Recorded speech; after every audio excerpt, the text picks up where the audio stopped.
yapa, yapa. Yapa, yapa, yapa, yapa.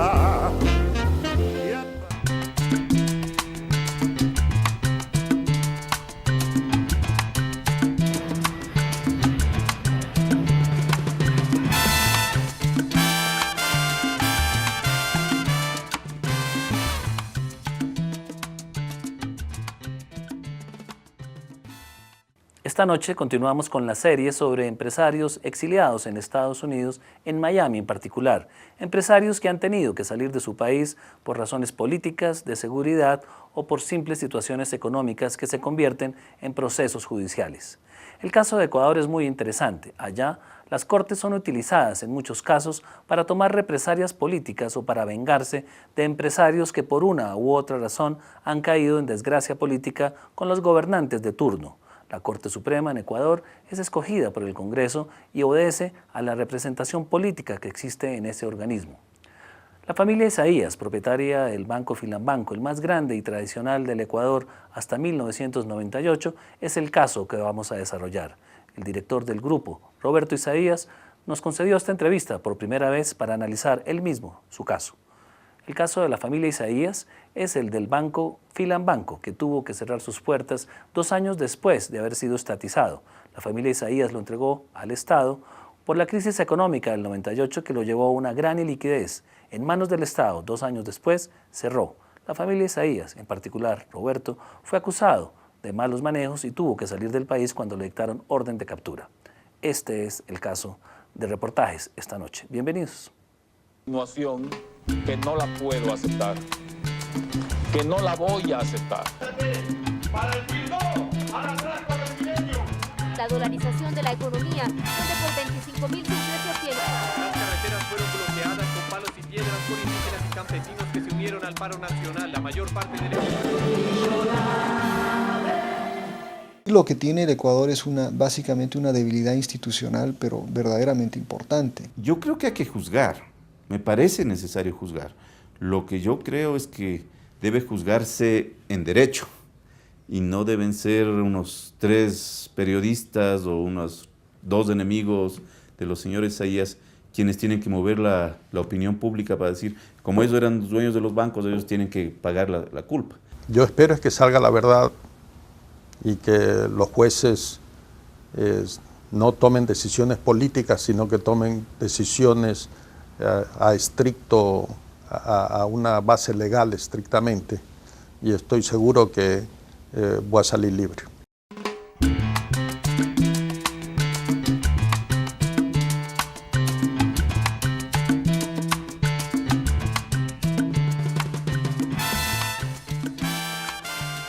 Me siento víctima de una persecución de medios de comunicación, de personas, de algunos partidos políticos, de presidentes que estuvieron ahí, que quisieron hacer campañas políticas basadas en el sistema financiero, que creyeron que esa era la mejor manera de ganar unas elecciones.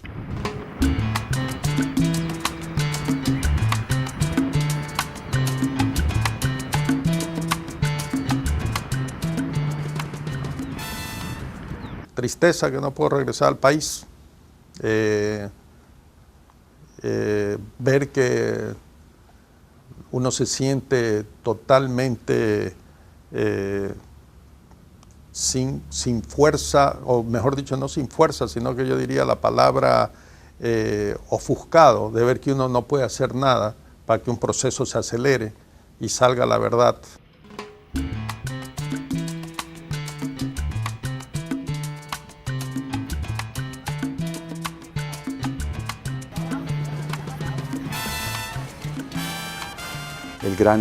El gran consuelo de los Estados Unidos, siempre lo incluyo en el discurso, es que hace 30 años eran pocas las democracias que había en América Latina. Es el consuelo que se ha ido perpetuando y que parece que no va a haber más, siempre mirando hacia atrás, bueno, dándonos el consuelo.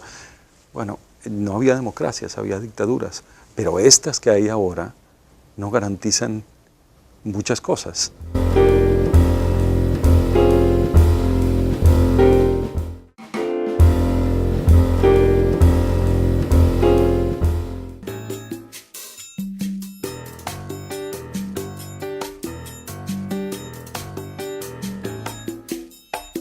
les bas, où sont passés les bas de femmes, les si beaux bas de soie. La gente tenía una muy buena imagen del banco y así por eso es que éramos el porte que teníamos. Por eso pasamos a ser el primer banco del país. O si no, no hubiéramos sido el primer banco del país. La gente confiaba muchísimo en nosotros, confiaba en el nombre Isaías muchísimo. La gente siempre tenía un respeto muy grande y se sentían muy respaldados con la familia Isaías que estaba atrás del banco, porque era el único banco también que tenía ese capital y prácticamente había una familia atrás. Entonces, y con un capital sustancial de 150 y pico de millones en esa época, ¿no? El economista Miguel Dávila es uno de los analistas más importantes del Ecuador. Durante distintos años se ha desempeñado en cargos muy importantes dentro del Estado ecuatoriano, como el Banco Central. Desde allí tuvo la oportunidad de conocer muy de cerca el proceso y el caso del Banco Filambanco. Por esa razón lo hemos invitado a que nos dé su concepto. La economía venía muy bien en el año 93-94. Luego el año 95 el mundo amanece, digamos, con el efecto tequila, con el problema de México y por lo tanto con el cierre de líneas de crédito hacia los países del tercer mundo. Eso que no fue muy fuerte en el caso del Ecuador se multiplica o tiene un efecto mucho más marcado como resultado del problema bélico que enfrentamos en enero del año 95 con el Perú.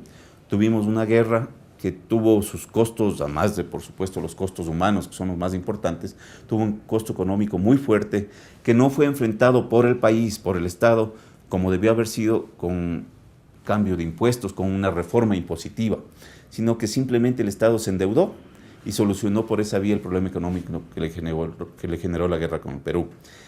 Esto generó un bache en la economía, ese sobreendeudamiento generó un bache en la economía.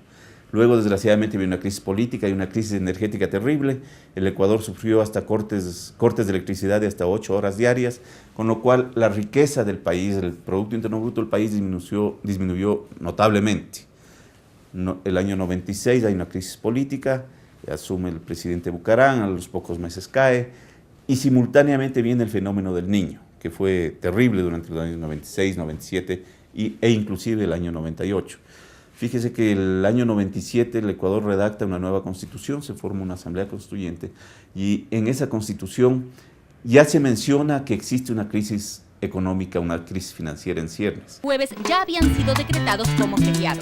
El viernes, que todos esperaban que se abran las puertas, el presidente de la República anunció en cadena nacional el congelamiento de los depósitos como una de las medidas para controlar el dólar que había llegado casi a los 18.000 sucres. El presidente en esa época, Maguad, diciendo que el país se hundía, que parecía el Titanic y que tenía un hueco y que se estaba hundiendo. El mensaje que salía al exterior era un mensaje negativo del país. No, ese deterioro de los sistemas financieros pues le hizo mucho daño a Latinoamérica. Fue parte de un movimiento más grande de volatilidad de capitales, de fugas de capitales masivas, por desconfianza en las economías latinoamericanas. Y fue mucho lo que se perdió de confianza de la gente en el sistema financiero, de establecimientos, algunos bien manejados y bien orientados, que no resistieron la crisis y simplemente la hicieron. Y eso se deriva después en una cantidad de pleitos y de problemas jurídicos. Pero la razón de fondo era que o las instituciones no estaban bien capitalizadas o las economías se deterioraron tanto en un momento que francamente no dio para que los establecimientos financieros pudieran seguir cumpliendo su papel. Todo este conjunto de cosas le hizo mucho daño a Latinoamérica. Es parte de un fenómeno más general de volatilidad de capitales que digamos ha sido como la situación, la circunstancia que más ha afectado el crecimiento de Latinoamérica desde los 90. Como un baldado de agua fría cayó para los ecuatorianos las nuevas medidas económicas decretadas por su actual gobierno, a través de las cuales pretende estabilizar la economía de su país.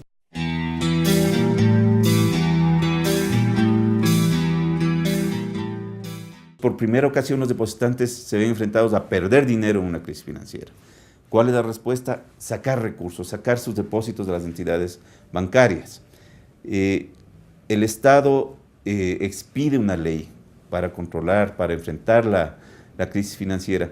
Desgraciadamente, por esas cuestiones de los arreglos políticos que para los humanos normales son incomprensibles, como es mi caso, se llega a un acuerdo político en que se saca una ley para enfrentar la crisis financiera, pero dentro del mismo cuerpo legal, en un capítulo separado, se establece un impuesto a la circulación de capitales, en definitiva un impuesto a las operaciones bancarias.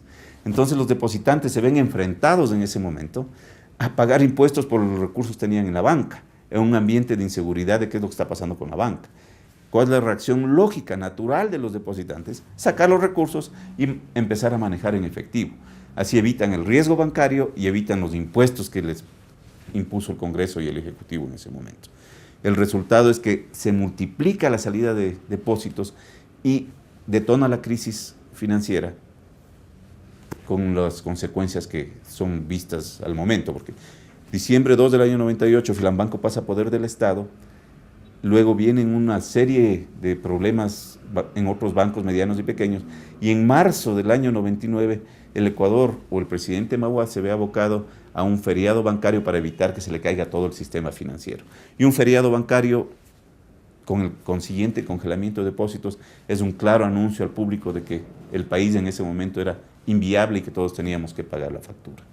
Y seguimos pagando los retiros normalmente, con nuestros propios fondos y con lo que cobrábamos. En septiembre 4, los retiros seguían y tenemos que pedir líneas de crédito al Banco Central. Había muchos comentarios en los cuales decía, el que entra al Banco Central no sale.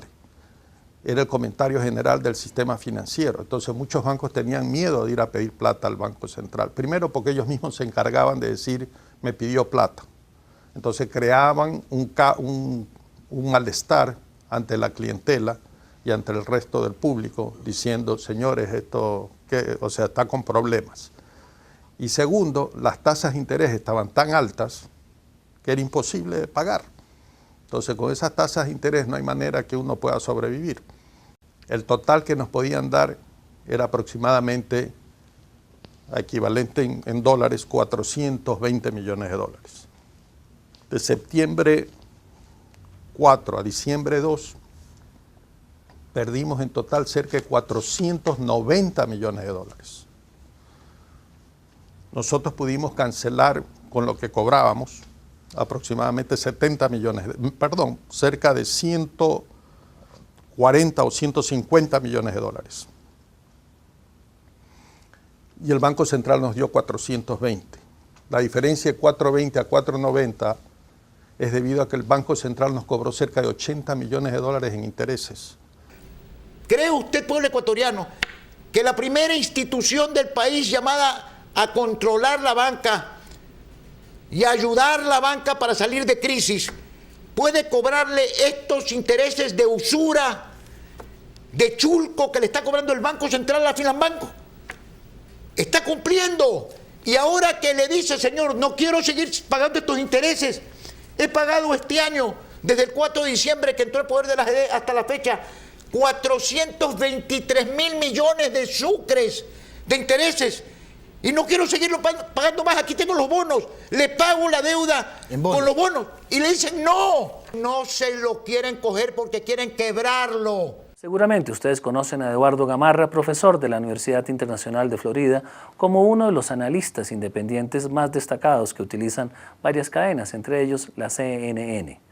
El profesor Gamarra da sus conceptos sobre el impacto que tiene en América Latina la pérdida de empresarios que por distintas razones, como la persecución jurídica en este caso, que obedece a razones políticas, pierde América Latina. Es decir, cada vez que un empresario sale del país, el país pierde un talento que se va a aprovechar en otra parte. El gran problema de la democracia y la empresa privada es precisamente eso, que de alguna manera la democracia promete estabilidad de reglas, pero lo que hemos tenido, como mencionaba en el caso especialmente del Ecuador, pero también lo vemos ahora, cambios de reglas, donde las reglas, especialmente para el juego económico, son modificadas de manera continua. No solo las reglas políticas, pero las reglas para el juego económico. Un empresario necesita apostar a largo plazo. Un empresario necesita poder apostar más allá de 3 o 6 meses o un año, ¿no? Para no solo poder invertir y medir si le conviene o no conviene estar en un país. Diciembre 2 del 98, el Banco Central ya no nos podía otorgar más líneas. ¿Por qué? El artículo 24 y el 26 se vence, ya estaba a su máximo tope. La ley no los autorizaba. Fuimos al Banco Central, le indicamos, mire, estamos dispuestos, nosotros estamos aquí, estamos dispuestos a seguir, estamos dispuestos a poner bienes personales de nosotros y hagamos una operación swap, de la cual entregamos estos bienes y hacemos un acuerdo de recompra. Avaluaron los bienes en $150 millones y eran bienes físicos, o sea, edificios, terrenos, etc. Y nos dijeron que sí, que estaba bien. Un día más tarde estoy sentado en el Banco Central esperando, porque ya teníamos que seguir pagando las obligaciones, la gente que seguía retirando. Y nos dicen, no podemos por ley. No le podemos hacer esa obligación, porque si la hacemos a ustedes, nos van a venir otros bancos a pedir lo mismo, y no tenemos un mecanismo legal para poderlo hacer. Las principales ciudades de Ecuador quedaron paralizadas hoy por los disturbios originados en la decisión del gobierno de no dar marcha atrás a las medidas que buscan estabilizar la economía del país. Al decir el banco que no se podía, comienzan a haber alternativas, y a la final la alternativa de ellos es, señores, este banco no se puede cerrar. La única manera que podemos hacer, debido a su magnitud, a su porte, a sus líneas en el exterior, lo que causaría, si el banco se cierra, se viene todo el sistema abajo, es de que ustedes entreguen el banco al gobierno. El banco cerraba sus puertas durante 3 días y los depósitos se podrán ver desde el lunes. El mismo cartel en todas las sucursales de Filambanco, la mayoría de las cuales completamente vacías, sin clientes ni trabajadores, a diferencia de la matriz en Quito, donde sí se espera información.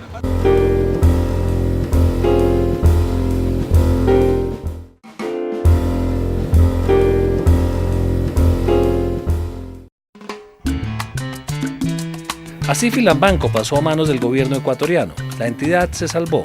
Si bien los Isaías perdían su inversión, los ahorradores y depositantes la salvaron, pues la crisis de iliquidez quedaba superada con el respaldo del Estado.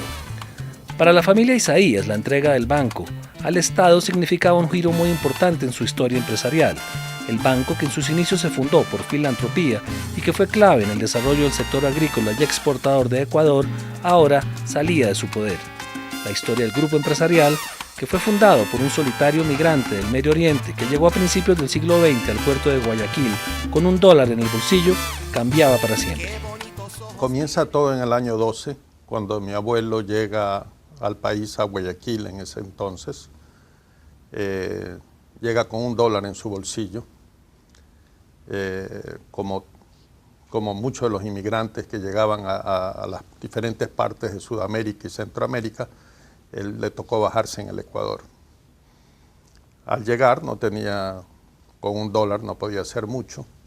Se dedicó a trabajar en las haciendas de personas y poco a poco fue creciendo y haciendo negocios. Normalmente en esa época se volvían comerciantes de todo tipo, de telas, o sea, de tejidos básicamente. Después fueron de medicina, se volvió el medio doctor del pueblo. Suplía prácticamente a todo el pueblo como eran las tiendas en esa época, ¿no? Y de ahí fue creciendo y creciendo poco a poco y se fue a radicar a Guayaquil. A fines de las 40, más o menos en el año 49, comenzó a montar una fábrica textil, a hacer el estudio correspondiente y la terminaron aproximadamente en el año 53, 54, que se montó en Quito. Esa fue la base de nuestra fortuna, de verdad, la fábrica textil, que nos fue llevando a diferentes negocios, a inversión en propiedades, tanto aquí en los Estados Unidos como en el Ecuador. a fines del 50 se compra el banco, que en esa época se llamaba Banco La Filantrópica.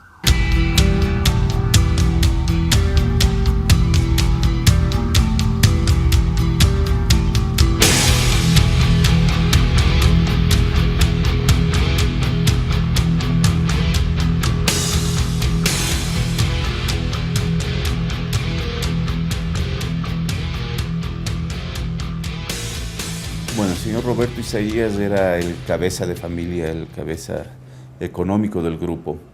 Y el grupo tenía y tiene intereses en varios ámbitos, entiendo que en turismo, en industria, en agricultura. Y en el sector bancario tenían el banco más grande del país por aquellos momentos. Un banco principalmente enfocado hacia el sector litoral del Ecuador, que es donde más actividad económica hay, y que brindaba un fuerte apoyo al sector agrícola. El banco cambió la modalidad, se puede decir. Mucha gente entraba a los bancos como entrar con mucha reverencia. El banco cambió su estilo y era un banco totalmente abierto. La gente podía entrar, conversar con el gerente, pedir crédito a cualquier persona. Entonces era un banco de puertas abiertas, se puede decir. Y la gente se sentía muy tranquila y muy contenta del banco.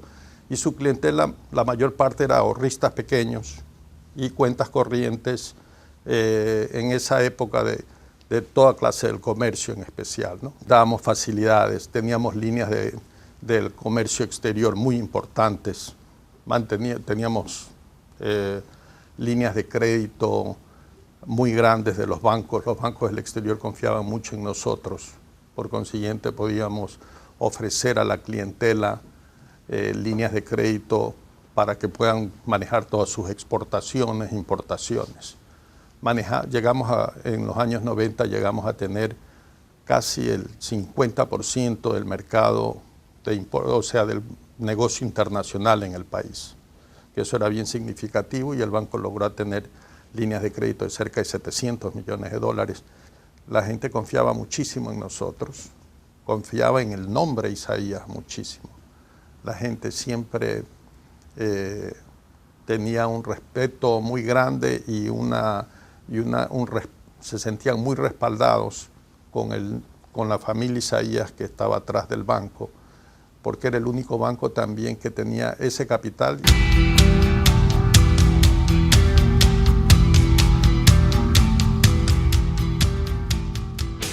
Un país que tiene importantes liderazgos, pero no tiene estructuras de partidos. Tiene una colección de partidos, tiene una colección de partiditos, digamos. Y lo que tiene el Ecuador es básicamente una debilidad institucional, pero verdaderamente importante. Y por lo tanto, Ecuador en la última década se caracteriza no por digamos, la transición y el proceso de democratización, pero más bien por una necesidad recurrente de refundar el país. Es impresionante cómo en un país tan chiquito exista esta diferencia entre la costa y la sierra. La gente de la sierra no quiere que la gente de la costa venga a su territorio prácticamente y no les gusta que crezcan o que se desarrollen. Y probablemente lo de la costa similarmente. Entonces existe todo este problema sierra-costa que de verdad hace un daño tremendo al país, porque de esa manera el país nunca va a crecer como debería ser de crecer.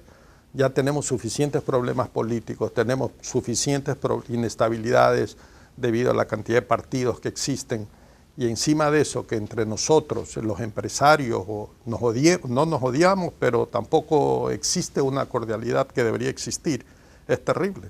Entonces siempre se trata de hacer daño al que está creciendo. Por estar en Quito han dominado la clase política, han dominado las cortes, han dominado todo. Nunca les gustó que Filambanco siga creciendo.